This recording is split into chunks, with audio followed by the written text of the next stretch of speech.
There is a brilliance to the way unsuspecting Xbox owners booted up their Xboxes and were greeted by that unexpected variation of the Bungie intro. Tiny organic cells taking the form of the Earth, with a bombastic drum solo playing in the background, as the image slowly zooms out to reveal the iconic game company ending with a holy chorus. And that brief moment of silence is instantly followed by this.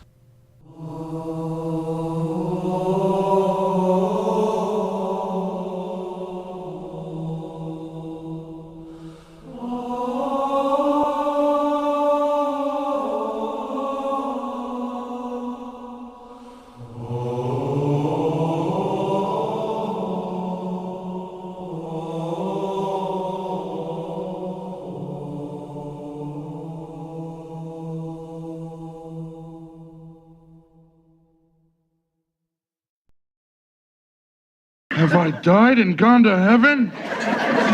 You are greeted by an image of a mysterious construct floating in the deepest reaches of space, with the camera slowly circling around it. The mystery hooks you in as you continue to look at this mysterious ring-shaped planet, wondering what it could possibly mean. The scale of this construct is overwhelming but nonetheless majestic in its design, and as you ponder, a ghostly choir sings in the background, creating a soothing atmosphere. Its haunting yet comforting tone accompanied by the relaxing image of the ring makes you forget for a single moment that you just booted up a video game, and you actually believe that you've been taken out of reality into another world entirely. For me and many others, this was our first ever experience with an Xbox console, and I cannot think of a better introduction to the Xbox than Halo: Combat Evolved.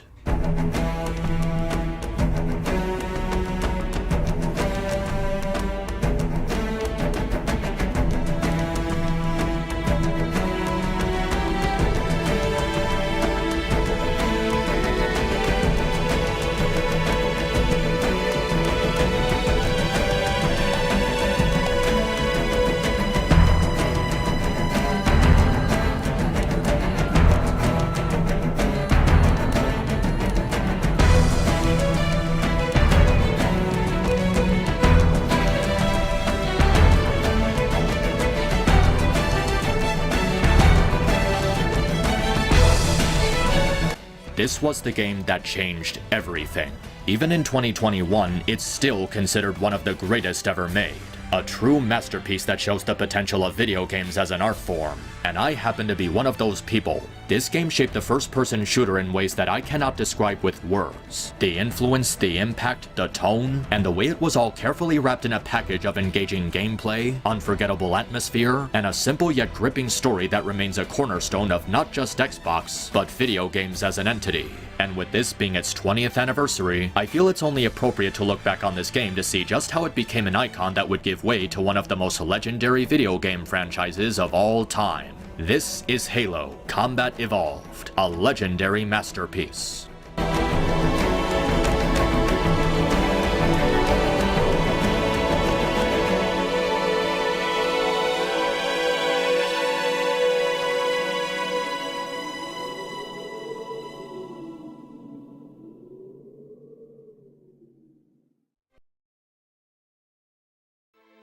Now, an important thing to know about Halo is that its development has a pretty complicated history. At the time that it was first being made, Bungie was going through several ideas as to what exactly Halo was going to be. First it was a real-time strategy game, then it was an RPG, then it was a third-person shooter. But Bungie ended up going bankrupt during its development and ran the risk of going under. But Microsoft struck a deal and bought them out as they continued their development on this unsuspecting project, on the condition that they had to speed up and prioritize the game's development within that same year. And against all odds, Bungie managed to get the game completed on time, as it came out on November 15th, 2001. They had to make a lot of sacrifices in the process, but little did they know just how much those sacrifices were about to pay off. You start the campaign and from the very beginning, it keeps you hooked at the edge of your seat. The opening cutscene gives us a clear framing of the game's story without raising any confusing questions. This presentation allows the introduction to be fairly cut and dry, setting up the stakes in a way that's easy to follow. Humans and aliens are at war, and we'll be playing as the humans. We're not provided any massive exposition on the history of the war, why the humans and Covenant are fighting, or how we got here, because the game doesn't need that information. We're able to understand the basic premise because the game provides a simple prospect on what it will be focusing on. Eventually you take control of John 1117, more commonly known as Master Chief, the last remaining member of elite super soldiers known as the Spartans. This segment takes you through a small tutorial where you learn about the game's more basic mechanics, such as movement, camera control, and the shield recharge system. Now, two of these three things isn't anything out of the ordinary, but what truly comes across as interesting is how the shield recharge is presented. As you take damage from enemy fire, the blue bar in the upper right corner starts to deplete. This bar represents your shield, and the cells underneath it represent your health. If your shield bar depletes completely, you'll begin to lose health in substitution. And to keep yourself from losing health, you have to avoid taking damage until your shields recharge. Of all the unique changes this game brings to the first-person shooter formula, this is possibly the most unique. You've probably seen a lot of shooting games using regenerative health, where all you have to do is hide behind cover until you eventually get all your health back. This makes the gameplay less interesting with little risk behind it, since all you have to do is avoid damage for a set period of time and you regain all your health. So the player gets to be reckless without much drawback. Halo approaches this mechanic in a similar way, but with an interesting twist. Unlike your shields, your health doesn't regenerate over time. Once you lose health, it stays that way until you find a health pack. This helps encourage the player to plan out how they'll engage groups of enemies, to form a strategy and from which angle to approach them. It also helps to preserve a sense of challenge by giving us a mechanic that penalizes recklessness. You probably think this just translates to, I can be as reckless as I want and be all offensive as long as I have shields. But the gameplay is designed in a way that encourages you to preserve your shields. They protect your health, making them a very valuable tool. Instead of exploiting it, you should focus on keeping it reserved at all times, because you never know when an enemy is going to use a weapon that will drain half the bar in a single shot. There's a real sense of strategy and defensive play that comes with this addition to the gameplay, where one little thing adds so much to the combat. After the tutorial, the ship falls under attack by the enemy, as you must make your way through the chaos to safety. Eventually, you meet a fellow soldier who guides you to the front of the ship, where you meet Captain Keyes, and what follows is one of my favorite cutscenes in the entire game. Because the things that are presented in this one scene establish so many things about the experience Halo provides, at least narrative-wise. We meet Captain Keyes as he debriefs us on the situation. The Pillar of Autumn is lost and they must evacuate the ship. Keyes orders Chief to take Cortana with him, to keep her out of the hands of the Covenant. If they get her, they'll learn about Earth and all of humanity's weaknesses. In this 2-minute cutscene, we have everything we need to know, and we see 3 major strengths regarding this scene. 1. The stakes. Much like the opening cutscene, we get the needed information about the situation. We're able to understand the basic premise of what's happening and the severity of what's going on. Cortana is an ally, and a library of information. She must be safeguarded from the enemy at all cost. The ship is going down, and we must evacuate immediately. The necessities are given to us so we feel the weight and cost of the possibility of failure, keeping you invested in what's going to happen next. 2. The characters. In spite of this cutscene only being 2 minutes long, we already learned so much about them. Not just their personalities, but the chemistry between them. Master Chief has a serious and stoic nature, who tends to be silent, which explains his low speaking tone. He also must be the most hardened and experienced of the soldiers, as Keyes is choosing him to be responsible with Cortana, giving his character a sense of empowerment. On the other hand, Cortana has a very sarcastic nature. She's a program with process, but she still behaves and thinks like a human being. She acts as a foil to Chief's more brooding attitude, but also has a close partnership with him. They also have a history together, which is made clear by the way they interact, painting some intrigue for their relationship. You instantly feel invested in Chief and Cortana, as the game proceeds to throw them into the fight of their lives. 3. The expression. A lot of people like to make fun of how dated the graphics are, but the cutscenes have aged pretty well in terms of expression. In spite of the game's look being primitive, they still added so much detail to the body language and facial tone of the models. For example, look at this. Excellent work, Cortana. Thank you. Are you ready?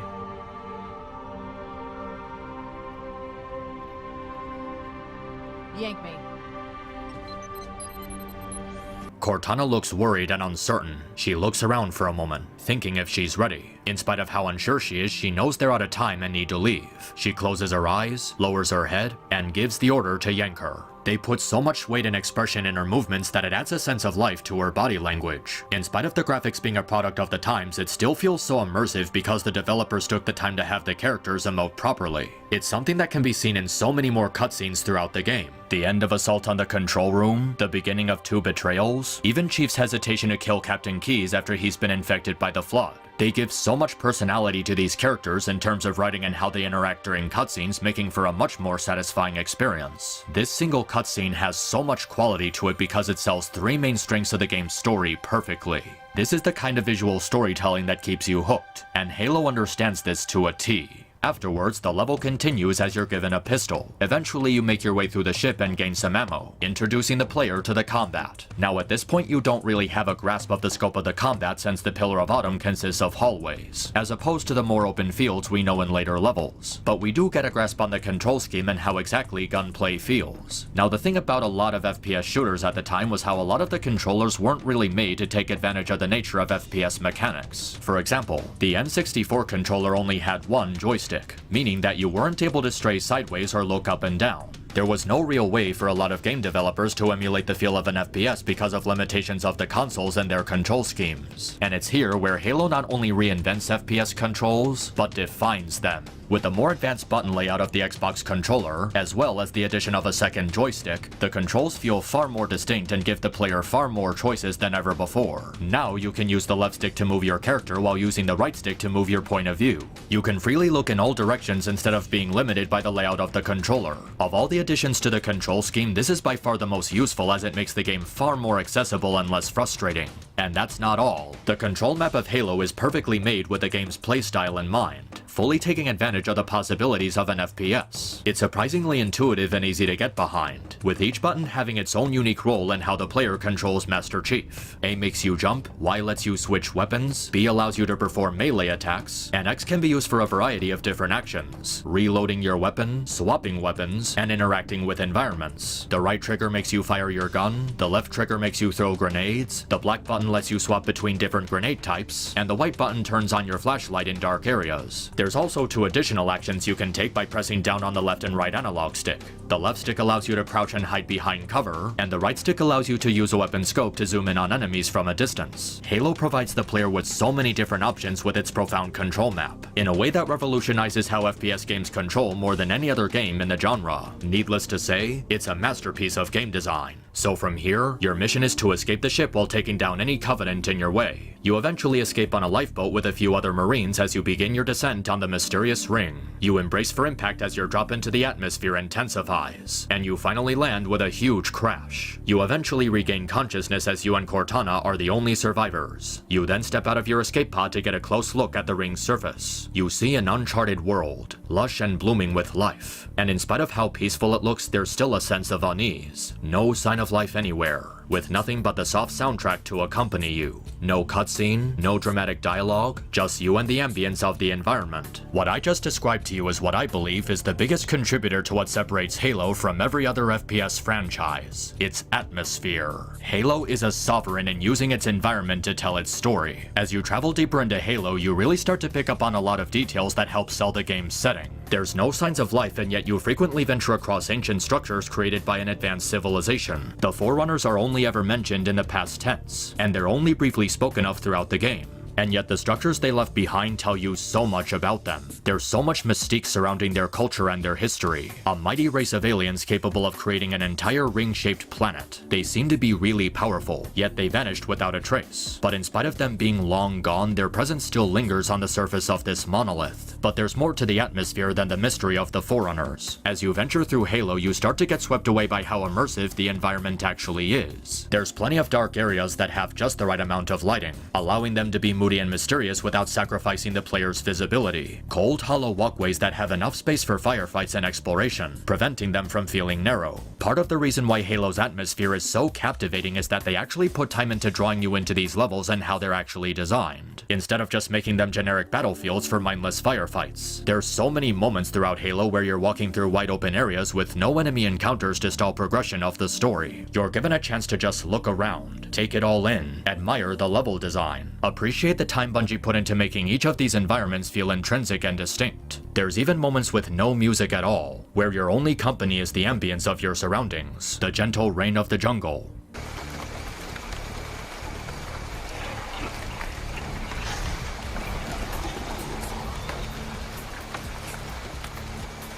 The light breeze of snowy mountains.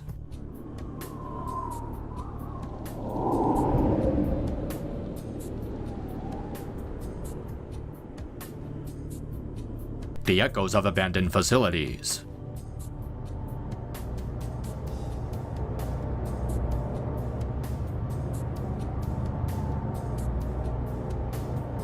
You don't need dramatic music to reel you into these places because you feel it. You get the impression that you're really within these places because the game is so delicate in how it inserts you into all these levels. And there's a large variety to the levels and their landscapes, so it feels like you're always going somewhere new. Lush forests, wide open canyons, snowy mountains, underground tunnels, alien spaceships, and dark swampy areas. But it's not just the way each level looks and sounds, it's also how much fun it is to play through them. You can appreciate how well designed most of the game is because it's tangible and plays very well. The most notable example is how the first and second level greatly contrast each other. The Pillar of Autumn is a compilation of corridors, a simple but familiar kind of level that provides comfortable space for the player. It's designed in a way that helps them get used to the game's controls, combat, and enemy AI. But this level is immediately followed by this highly expansive and wide open area where you're no longer restricted in terms of where you can go. You're given a broad feeling of freedom as you walk into this incredibly open space, free to go wherever you want. The great thing about Halo's level design is that it encourages exploration. There's no invisible walls, and the spaces you venture through are incredibly open-ended. Obviously, there's a linear path to completing the main story, but the game doesn't force you to go in a straight line the entire time. You're allowed to travel across each area at your own leisure, decide which paths to go, which can make enemy encounters feel different every time you play. But the best part about Halo's exploration is that it rewards you for observing your surroundings, checking every corner there is to see. You can find hidden weapons, extra ammunition, and special armor upgrades that give you a huge advantage. It's something the developers put in to let you play through the game at your own pace, adding more enjoyment to how you progress through each stage. And if that's still not enough for you, there's one more tremendous strength to Halo's atmosphere.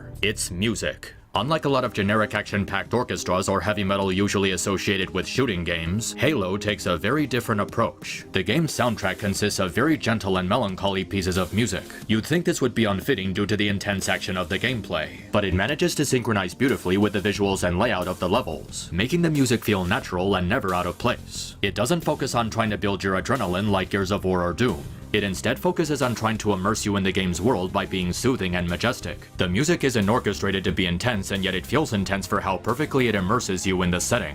The delicate instruments accompanied by the heavenly chants and choir evokes an emotion that feels so profound and meaningful. It cooperates with the intense sound design of gunfights to create a unique experience no other game had at the time, adding to the feel of the combat in a subtle and sophisticated manner. With all these things put together, Halo masters the art of atmosphere. The level design, music, and pacing of each level make for an incredible experience. It just feels so real in spite of being a collection of code and polygons. Of course, Halo wouldn't be where it is today if its gameplay wasn't as immersive. And the gameplay is incredible, not just for how well it controls, but for how much detail and variety Bungie added to its mechanics. Combat is quick and aggressive without being overwhelming. It's not so fast that you lose control of your aim, so you can properly focus on damaging enemies while avoiding fire. Enemy encounters are frequent, but also spread apart properly, giving you time to restock on resources and weapons. Additionally, your shields help you fight with the disadvantage of outdoor environments and lack of cover, making battles hardened without the player having to worry about being in the open.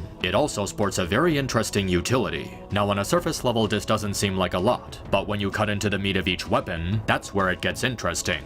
In Halo, every weapon has a unique role, with each one having its own strengths and weaknesses. They have different behaviors and viable uses in certain situations that give them a purpose. The plasma pistol, for instance, does very little damage with small individual shots, but a fully charged shot can instantly drain an elite's shields, making them a very useful tool when taking on elites. The game offers a small yet versatile set of weapons that all feel distinct from each other, giving the player several ways they can quickly deal damage. Of course, the game doesn't simply allow you to exploit this, as it restricts the number of guns you can carry at one time. In many FPS games before Halo, there was really no limit to how many guns you can carry at one time, making you into a walking arsenal of firepower. Halo doesn't allow this, as it keeps the number of guns you can carry to 2. On a surface level this may seem like it would make the player weaker and more vulnerable, but if anything, it strengthens the player. Since you're limited to 2 weapons at a time, you won't always have the best one for each situation, requiring you to plan out how you'll engage enemies. It helps the player develop their problem-solving skills by making them think outside the box. You're encouraged to experiment with different guns instead of just keeping one set the entire time, which can be helpful when facing certain enemies. It also adds a sense of strategy to the game by adding a form of decision-making that affects the flow of battle.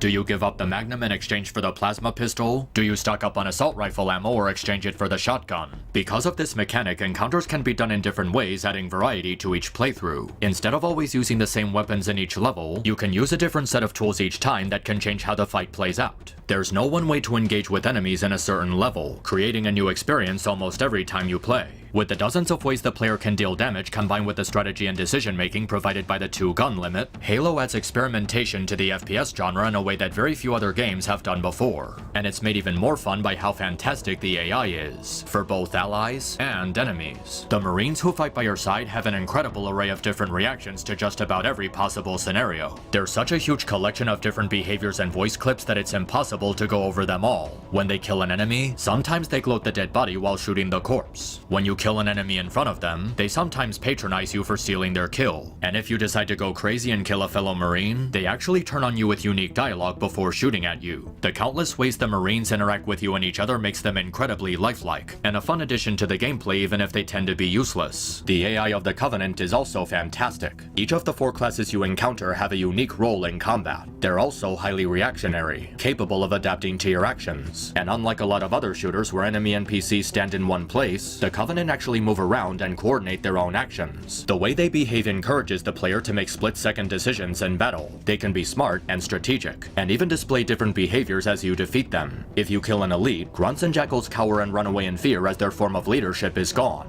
They practically invented a deep and complex decision tree for ally and enemy AI, which really shows how ahead of its time it is. Halo's gameplay is rich with endless detail, and so many different possibilities for the player to choose from. You're given a large amount of freedom to play the game in any way that you like, with intense combat to boot. It provides an authentic challenge that tests your skills properly, unlike so many other shooters where you just brainlessly move forward and shoot people. This game is 20 years old and its gameplay hasn't aged a day. It's marvelous to see how well it holds up by today's standards, making Halo a timeless experience for any gamer of any age. As for the game's narrative, it's actually pretty good if a bit by the numbers. It's the usual humans versus aliens kind of sci-fi, but it plays itself straightforward, making it easier to get invested. Because of its simplicity, Halo's storytelling is very effective in getting players up to speed on the core plot. We discovered that this giant ring-shaped planet is actually a weapon capable of destruction on a galactic scale. The Covenant plan to use it against humanity, and we must stop them by beating them to the control room. Once again, the stakes and core premise are established, in a way that's not overly complicated or hard to understand.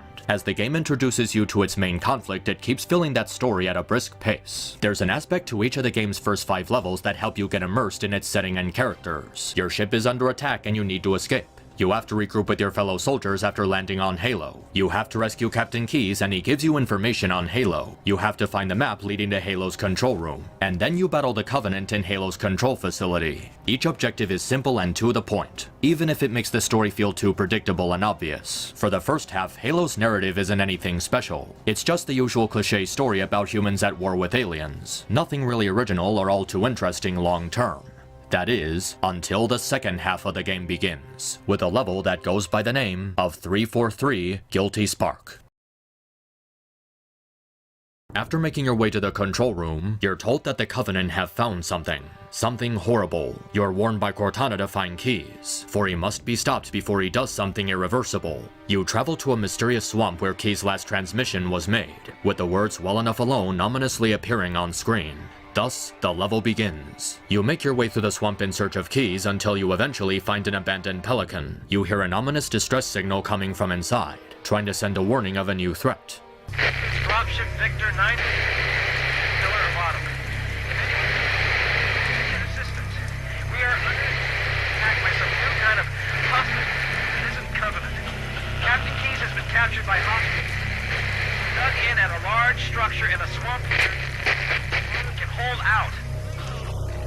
It seems like a typical swamp with natural ambient noise, but in spite of the seemingly typical environment, you still get this uneasy feeling as you proceed. There's something about this swamp that sets up a suspicious atmosphere, particularly because of how different it feels from every other level up to this point. The first 5 levels took place in bright and wide open spaces, and you also had several Marines assisting you in battle. Even when they took place in more closed up and less lit up spaces, they were still reasonably bright and never really created a sense of dread. But the beginning of 343 Guilty Spark is the opposite of all these things. The design of the swamp is narrow, creating a suffocating feeling as you traverse the area. The swamp is also completely dark, with no source of light to guide your path. And on top of that, you're completely alone, with no Marines by your side to help you fight the enemy. The first 5 levels made you feel like an unstoppable super soldier. You were leading the charge as you and the Marines battled the Covenant. But none of that is present here. 343 Guilty Spark is set up in a way that makes you feel more vulnerable and less powerful. You're in a place that isn't like anything you've encountered so far, with all of its aspects intended to put you in a disadvantage. This, combined with Cortana's warning and the Pelican's distress signal, implies that something is very wrong.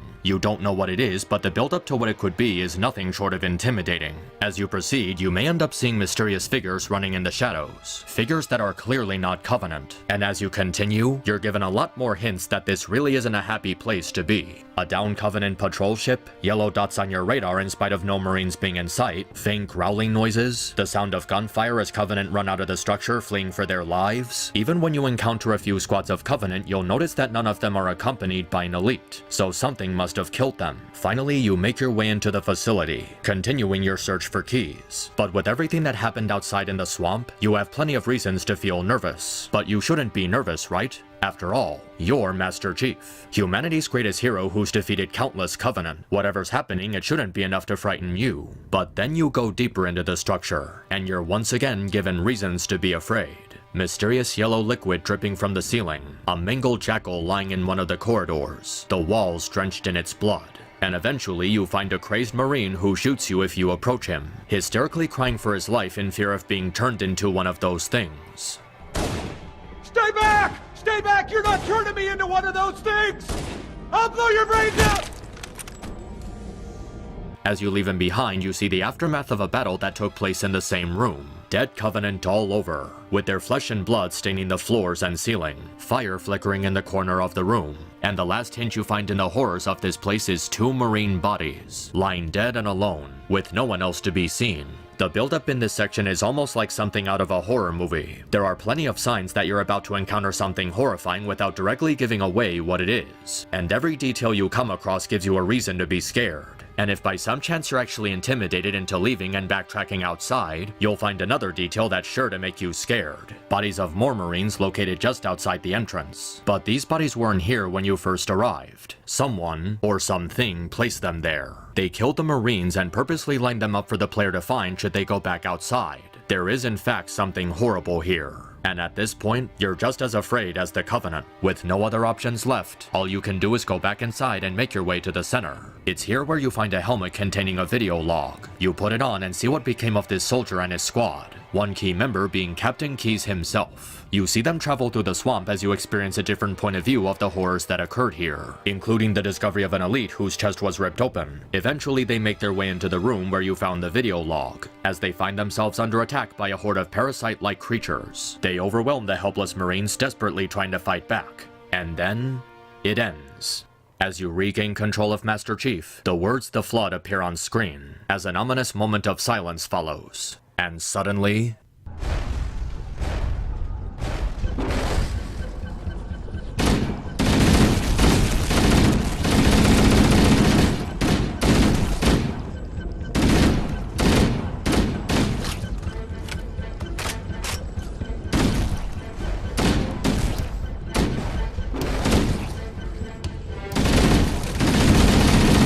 the creatures make a startling entrance, banging on the doors, forcing them open. They surround you from all directions as you desperately fight them off. As the final door opens, you encounter not just the parasites, but several reanimated corpses that lunge at you. And then you come to a horrifying realization. These reanimated corpses are the bodies of dead elites who were infected. Their mangled bodies turn into necrotic monsters relentlessly hunting you. The absence of the elites during the first and second section is given a terrifying answer. And if you're lucky enough to survive this encounter, you're given one simple objective: escape.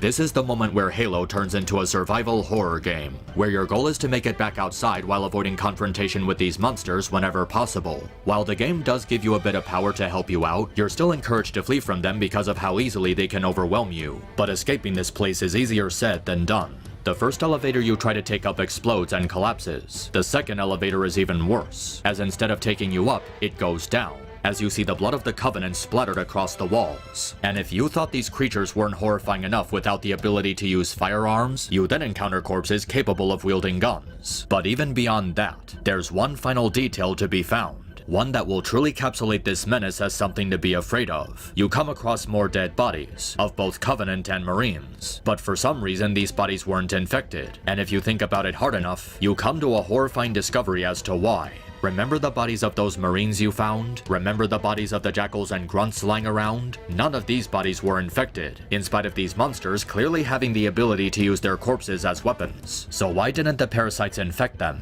Because it's meant to convey something about them. Their intelligence. This entire level was a giant trap that the monsters used to lure Chief into the deepest part of the facility, where he's more vulnerable and easier to kill. These creatures aren't just mindless zombies, they're sharp and sadistic, using their own strategy to increase fear in the player. They don't simply kill their victims, they want them to be afraid and terrified as they die. A strategy to scare you into not thinking, to make you easier for them to kill. And the name of these horrifying monstrosities? The Flood.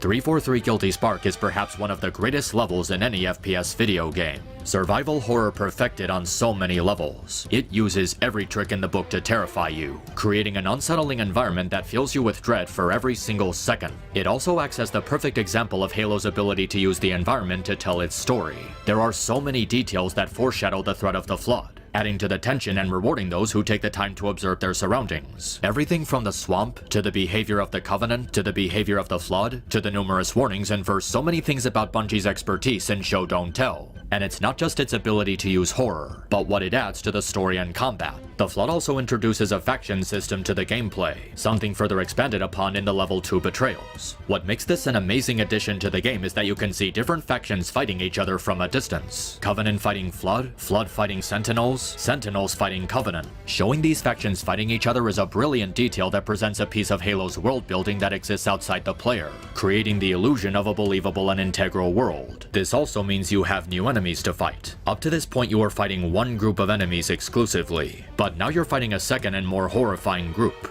The Flood are relentless and never stop attacking, constantly throwing themselves at you without regard for taking damage and even dying. Some people make the argument this makes the Flood not fun to fight since their AI makes them stereotypical zombies who run at you in numbers. But Halo is one of the few games to get this type of enemy right. Remember that the Flood aren't just mindless zombies. They're capable of being strategic and sadistic. They don't just mindlessly run at you. They also use firearms trying to damage you from a distance as they close in. They also specialize in flanking, trying to attack you from multiple directions at once. Sometimes they even hide behind objects and wait for you to walk by, attacking you from the next corner when you least expect it. You'll also notice that tactics you used previously are useless against them. Because of their aggressive behavior, combat tactics you used against the Covenant won't work as they don't give you time to strategize and time your attacks. Battling the Flood is less about strategy and more about crowd control. You have to constantly move away but still stay very aggressive, throwing grenades and using strong hitting weapons such as shotguns. You have to be quick and try to find open spaces to move to. They keep you on your toes and force you to use a completely different gameplay strategy you had before. The change in combat style that the Flood offers is one that really puts your endurance to the test. 343 Guilty Spark is a true masterpiece of game design in terms of story, gameplay, and tone. This was the turning point in which Halo went from a generic sci-fi story into something way more impactful. The tone, pace, and atmosphere completely change upon reaching this level, and the stakes are far higher than they were before. After completing what is perhaps the only bad level in the game, you end up fighting another faction called the Sentinels who are tasked with activating Halo. Cortana reveals that Halo was designed by the Forerunners to kill the Flood's source of food, organic life. What started as a basic war between humans and aliens is now a race against time to save all life in the galaxy. It's a very well-paced shift and one that truly cements Halo as a standout example in writing. With Chief and Cortana back together, they must find a way to destroy Halo. To destroy Halo, they must find the Pillar of Autumn and destroy its fusion reactors to trigger an explosion on a massive scale. But to find the Pillar of Autumn, they must find Captain Keyes, who was abducted by the Flood. They manage to track him down in the Truth and Reconciliation, but when they arrive, they receive an ominous message from Keyes to leave him.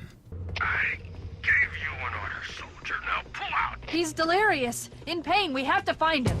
We continue to hear concerning messages until we find him, but by then, it's too late. He already fell to the Flood. Now we all know Cortana and Chief killed him to prevent the Flood from escaping, but if you take the time to find the terminals in the Anniversary Edition, you'll see that there's actually more to his tragic fate.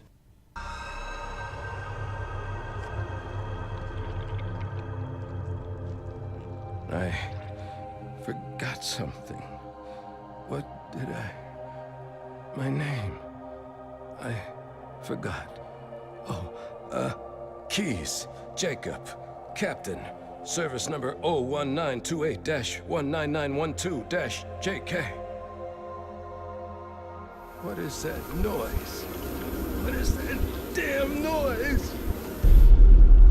Where am I?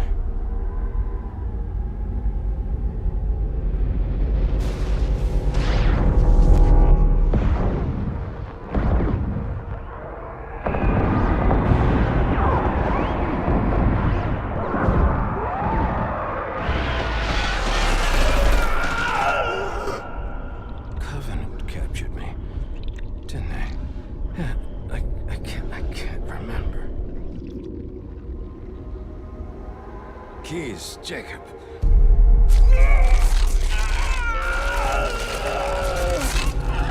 Oh, God, it hurts. This will never work, you Covenant bastards. I'll never lead you to Earth. Keys, Jacob. Captain. Service number 01928-19912-JK. Oh, God. You don't want Earth. You want everything. Get out of my head.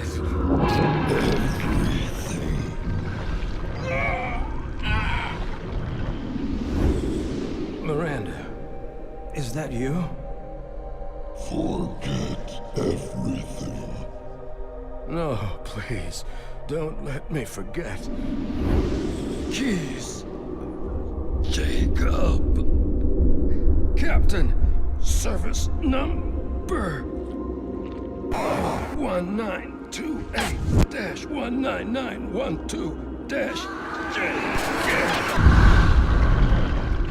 No more what you were.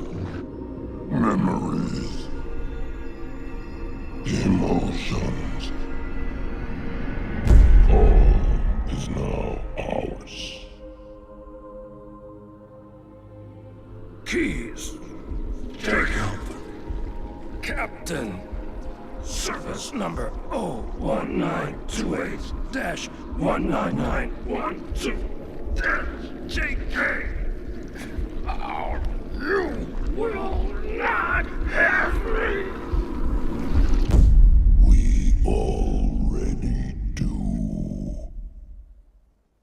Keys held off the flood for as long as he could, doing everything in his power to resist. He actually made the Gravemind struggle to claim his mind, reciting his service number to keep it off of Earth's location. He pushed down those memories as hard as possible, only feeding it memories that wouldn't reveal Earth. He literally endured consecutive hours of psychological torture in which his memories were ripped from his head. He fought literally to the very end, giving the Chief and Cortana enough time to kill him and find the coordinates to the Pillar of Autumn. It's really tragic and unnerving to see how Keys dies. A man of his fortitude and tactical brilliance turned into a mindless servant for a greater evil. But although his death was horrible, he played a crucial role in the destruction of Halo, and saving the galaxy in the process. To end his life in such a way, it's a fantastic end to his arc. So with that, Chief and Cortana escape the ship. As they head for their final mission, we're greeted by a haunting choir, showing us the abandoned ship, alone, in a deserted wasteland. You can practically feel the chorus tugging at your soul, signifying the beginning of the end. The atmosphere is so lonely and empty, yet they make this introduction so majestic and comforting. It's a cutscene that isn't trying to be flashy like a big-budget Hollywood movie. It's there to convey a sense of purpose, and to immerse the player into the game. And this cutscene succeeds in doing just that, immersing the player and preparing them for the final run. Against all odds, Chief and Cortana lead an assault on the ship. They fight through Covenant, Flood, and Sentinels alike, letting nothing stop them. They make their way to the engine room, destroy the fusion reactors, and prepare to make a daring escape. What ensues is the iconic final run, as Chief and Cortana ride the Warthog to the final carrier docked in the ship, and the campaign throws absolutely everything at you in its final attempt to kill you. Covenant, Flood, Sentinels, exploding corridors, flying debris, pillars obscuring your escape route, giant ditches, all sorts of obstacles and obscurities trying to block your path, as the game's iconic theme sounds strongly in the background. This sequence is intense in all the right ways. It makes your heart race as you desperately try to get out alive, fighting off everything it throws at you. It gives you a rush unlike anything the game has thrown at you so far. with the theme further increasing your drive to move forward. Finally, Chief and Cortana make it aboard the carrier. They make a daring escape and watch as Halo is destroyed, along with all the life forms on it. With Chief and Cortana as the only survivors, Cortana claims that it's finally over, while Chief claims that it's just the beginning. The two rest inside the ship, as it floats into the quiet emptiness of space. The camera pans up, and the screen fades to black. That was magnificent. Halo Combat Evolved is truly a timeless masterpiece. Looking back on it 20 years later, it still amazes me on so many levels. This game has aged astoundingly in every possible aspect. The controls are revolutionary, setting the standard for all FPS games to follow. The story is also gripping and plays out very well. It reveals just enough to give the world depth, but left enough unknown to make it interesting. And the way it uses its atmosphere to immerse you is breathtaking. The music, ambience, pacing, and variety of different landscapes keeps you hooked and motivated to keep on playing. The combat is ahead of its time on so many levels. It's intense, feels authentic, and the way the AI interacts with you adds so much replay value. The people at Bungie who worked on this game had such a strong passion for atmosphere, visual storytelling, and video games as an art form, and you can tell from the precious time they put into making the game as good as it was. This game not only defied people's expectations of what an FPS can do, but surpassed them. It made so many great innovations that are now widely used, making it something that was truly ahead of its time. It offers a truly satisfying experience from beginning to end, making it the console-defining game of the Xbox. Bungie didn't just rush this one out the door for a quick buck like so many developers tend to do these days. They took their precious time to polish every aspect of this game. They wanted it to be in absolute peak condition before it was ready, and they succeeded. It makes the final product a lot more impressive considering the development hell it was going through. Think about that. A video game stuck in development hell that manages to become a beloved work of art that millions around the world still talk about 20 years later. That's practically unheard of, especially in modern times when games stuck in development hell tend to suck. It's practically a miracle Halo turned out as well as it did, because I really can't imagine what the landscape of gaming would look like if it wasn't so successful. It's a game that managed to take a genre of gaming that was slowly becoming stale and transformed it into something completely different. It's something that really showcases the potential of video games as an art form, in a way that very few games have lived up to. It really feels like the people behind this game cared about what they were doing, and wanted to give people a truly rewarding and enriching experience. The way Halo put the FPS genre on the map and transformed it into something bigger is a feeling that just sticks with you. It's actually haunting in a way, like that choir that greets you when you boot it up for the first time. To think that this unsuspecting video game about a man in a big green armor suit fighting aliens is still in our minds 20 years later. But that's what makes it so great. The fact that we're still talking about it after all this time is a real testimony to its legacy. If by some chance you haven't played it yet, I highly recommend that you do.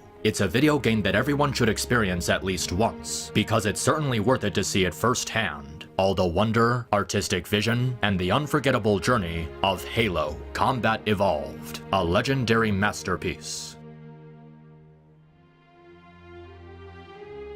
Thanks for checking out my review. If you liked what you saw here and would like to support me, check out my Patreon in the description. Every little bit helps and I always appreciate those who support my work. Until next time, stay cool.